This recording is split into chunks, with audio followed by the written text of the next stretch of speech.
have a lot of books and the flu, so this is gonna be a great video. I haven't done a book haul since like September or October, and since then I've acquired just a few books. That's a little bit. We just better get started, because that's a lie. It's actually a lot of books. I can't speak. I've acquired a few books. Actually, I should count them. Let's see. 1, 2, 3, 4, 5, 6, 7, 8, 9, 10, 11. That's a poster I just counted. This is a mess. I'd say a little over 15 books, maybe. I don't know. I feel like I've bought more than this, but I can't really find them or figure out what I've hauled yet or not. So the beginning of this will just be a general estimate, what I believe I've bought in this time that I haven't shared yet. After these first few books, the rest of these are going to be Christmas presents, because I got Christmas presents. The only thing I ever want to get for Christmas is books. So I get books, and then I get gift cards for books, and it's just really great. So before Christmas, I was buying books anyway, and these are 4 books that I bought before Christmas. The first book I have is A Monster Calls by Patrick Ness, inspired from the idea by Shabbat Dowd, and illustrated by Jim Kay. They're all very important people, so I'm going to mention all of them. I hadn't read this book yet when I bought it, which was sometime late 2016 that I bought this, and what's my hair doing? I wanted to read it for years, and I finally read it for the Holiday Booktubeathon, and oh my god, literally by the end of the author's note in the beginning, I was crying. So if you haven't read this yet, you really should. I'm sure you've heard all about this book, especially since the movie just came out, so there's been a bunch of extra buzz about it. I did buy, if you happen to see my last book haul, I got this version, the movie version of A Monster Calls at the airport, because I really wanted to read it and I was so excited. But then I realized that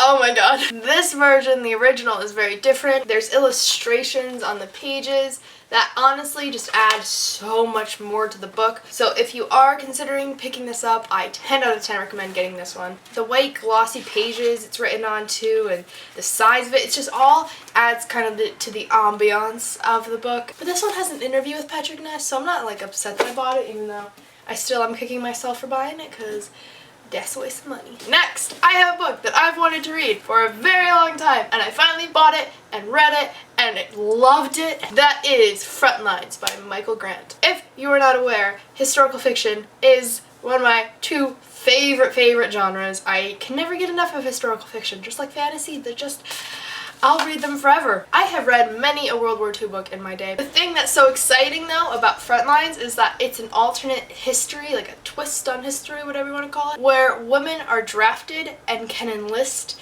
in the war in World War II. And I was hesitant to pick it up because even though the premise sounded amazing and something right up my alley, I read the beginning of the Gone series. I read the first 2 books and I didn't really like it. That's a lie. I didn't like it at all. I read it in middle school, and I really, it just wasn't me. So I was a bit nervous to pick this up, but oh my god, it was so good. I was also a bit hesitant to read it because it's a book all about women and woman empowerment, but it's written by a man, and that was unfair of me to think, but I was thinking it. I'll be honest. I was thinking it when I went into the book. And I don't think I could have written a book about women as well as he did. Wow. It was just amazing. I love the characters. I love the story. I just feel so strongly for every one of the characters. I don't want to give a full review. I'm sorry. But the way this was written, I kept forgetting that women weren't in World War II. I kept having to look up pictures on Google of things he was talking about, types of vehicles and machinery and whatever, because I had no idea what they were. And I would only see men in the pictures, and it would just jar me back into reality of, oh, women weren't in World War II. Next, I have 3 Dark Crowns by Kendar Blake. I was also very excited to read this, and I did read it. Again, I'll try not to do another full review, I'm sorry. This was also very good. This is a high fantasy, and it follows, it's like an island, a kingdom, if you will, whatever. And there's this tradition. It's not even a tradition, it's just something that always happens, they have no control over. Whenever the queen gets pregnant, there are always 3 triplets, and that's another plane. These 3 triplet girls always have 3 different powers, and they're raised separately on different parts of the island to kind of cultivate their powers, and then when they're 16 they have to go and battle each other and kill each other with their powers, and basically whoever wins is the new queen. I don't remember their names. There's an elemental queen, a poison queen, And what can you do? You can like talk to animals, right? A naturalist. Ability to bloom the reddest roses and control the fiercest of lions. I read this really fast. It's one of those kind of short and quick fantasies, even though it was written really well. I really enjoyed it. Don't remember how many stars I gave it. Probably like 4 out of 5. And I'm so excited for the next book. I am so excited for the next book. Now this next book I don't even remember picking up. I don't remember when I went and got it. I don't remember purchasing it. But I have it. And I vaguely remember picking it up off the shelf. Kind of. I buy too many books. Heartless by Marissa Meyer. Yay! What's the cover underneath? Oh, I'm never gonna get over this. Publishers are really stepping up their naked book game because everyone always talks about it.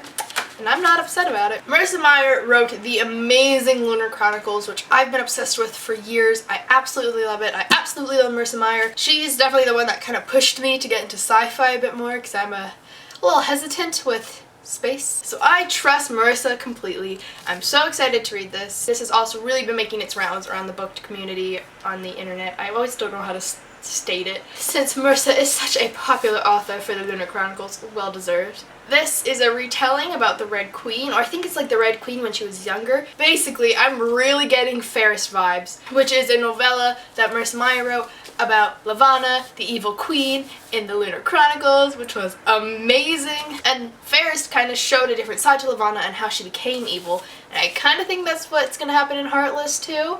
And I'm really excited about it because Fairest was amazing. Oh, what's in the middle of it? Where did these come from? What? I have to do that more often. These just fell out of this. Plug into the epic universe of the Lunar Chronicles. The graphic novel! It's a graphic novel! Wait, what? These just fell out of Heartless. Oh my god, and there's a coloring book? I didn't know there was a coloring book. It came out in December. Wait, what? I also got this book, which may be a little random too, but I'm very excited about it. It's a handbook of 50 pirates. Ships, weapons, flags, maps, treasures, and stories. I love pirates. I'm very, very interested in pirates. I've always been very interested in pirates.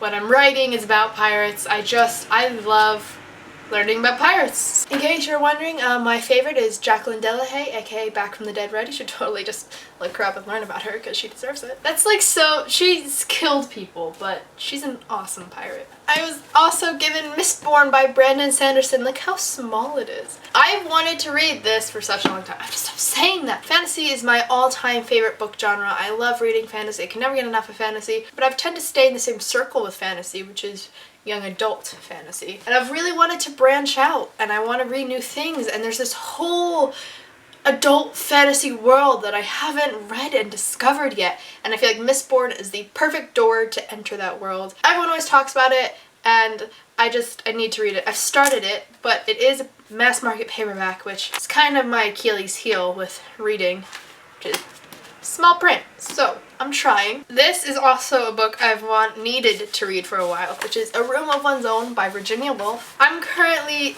19 pages into it, but it has a really long prologue, so I feel like I'm a bit longer into it, even though I'm not. This is a book and an author I've wanted to read for a long time. I'm so sorry I keep saying that. This is a bunch of essays about women by Virginia Woolf, and there's a fictitious take on Shakespeare and him having a sister who has the same amount of talent as him but doesn't get the same opportunities because she's a woman, and I'm really enjoying it so far. I really like her writing. I also got The Raven Boys by, I'll remember her name. No, I won't. Maggie Stiefvater. Oh, I know her name. This seems right up my alley. This is just one of those books, you're in a book slump. You want to read something kind of easy but really entertaining and something you know you're going to like, and you can kind of just marathon the whole series. That's what I feel like The Raven Boys is going to be. Why did they look like 2000s boy band on the cover though? I wasn't expecting this. I don't understand why. Whose idea was this? I don't understand the premise or the plot of this. It seems so confusing to someone who's never read it, but everyone who's read it seems very confident in the plot and what it's about. So I'll just have to read it, and I really want to read it soon, so I hope I do. Next, I have Tales of the Peculiar by Ransom Riggs. I actually bought my friend a signed version of this for Christmas, and I really debated keeping it for myself, and then I got it for Christmas. So it's all good. I love the Peculiar series. Does it have a name? Is it just like, I just call it the Peculiar Trilogy? I feel like one of my talents is watching small series. I always say series, whatever. Blow up into very popular series and I feel like such a proud parent, even though I have nothing to do with the book. I love watching it get big, and the same thing happened with the Ransom Reigns Chili Pepper, and the same thing happened with this trilogy, and I'm so proud of it, and I'm very excited to read this. This seems very cool, and it's so pretty. If you haven't read Miss Peregrine's Home for Peculiar Children, definitely recommend it, especially around the Halloween season, because it's a very creepy book. It's a lot of fun. It's a lot of fun. My mom is crazy amazing, and she got me this little box for Christmas, and it turns out it's a Quidditch box. Look at the snitch doesn't come out, but can we just talk about how adorable this is? I want to put it up on display, but I have no room on my bookshelf to. And inside this box is this poster. Look at this. Look at this gorgeous Quidditch poster. Look at that little lion right there. That's a nice house, that little Gryffindor symbol, eh? I like that little symbol. Oh, I didn't even notice Harry's at the top. This is so cool. Next, my friend got me this digital photography book, which I'm honestly really excited about because I love photography a lot. And I've actually never read a book on it. I've had a lot of magazine subscriptions for it. I've taken a lot of online classes. I've watched a lot of videos and shows and what have you, but I've never read a book about it. And thank you, Jody. That was a very nice thing of you to do. Oh my god, these are so heavy. This year, I discovered Hamilton. It happened. I had been kind of avoiding Hamilton for a while because it was all over the place and I don't know. Just didn't seem like my thing. I don't even know. How long ago was it? It was like early 2016 that I discovered it, and it changed my life. For Christmas, my mom got me 2 Hamilton books. Because she's crazy. I have the best mom ever, honestly. This one, particularly, is just all about Hamilton. And it's actually about Alexander Hamilton. This one, on the other hand, is the Hamilton. Winter's all about. Lin-Manuel Miranda as Hamilton. The other one's smaller. Of course I opened to this page. Of course. I'm gonna have this song stuck in my head all day now. I don't really want to read it yet, though, because I haven't seen the play. And I still am holding out hope that one day I'll see the play. I mean, I love history anyway. I mean, historical fiction is my favorite genre. These are so heavy. The next 2 books my grandmother got me for Christmas, and I was not expecting this at all. First of all, these books are pretty pricey. They're not cheap, which is why I've never bought them. And now I have the 2 of them that are out, and I just cannot believe it. Oh my god, they're so heavy. That is these 2 books. I can't believe I have these. I wish you took a video of my reaction of getting these because it was a little crazy. These are the Harry Potter illustrated editions that are out at the moment, and they're so gorgeous, and I really can't wait to read them. I've been meaning to reread Harry Potter anyway, so now I can do it with these. Are you kidding? I'm so excited to read these and get an arm workout. Jesus. Now it's time to put them all together because that's all the books I have. Yeah, no problem here. They're totally not just sitting on my lap or anything. How do I expect to carry these? So these are all the books that I have. Woo, like slow pan. Thank you for watching. No. Thanks for watching. I don't think, if you stick through this whole thing, I think you're surprised. All the books just fell behind me. Okay, bye.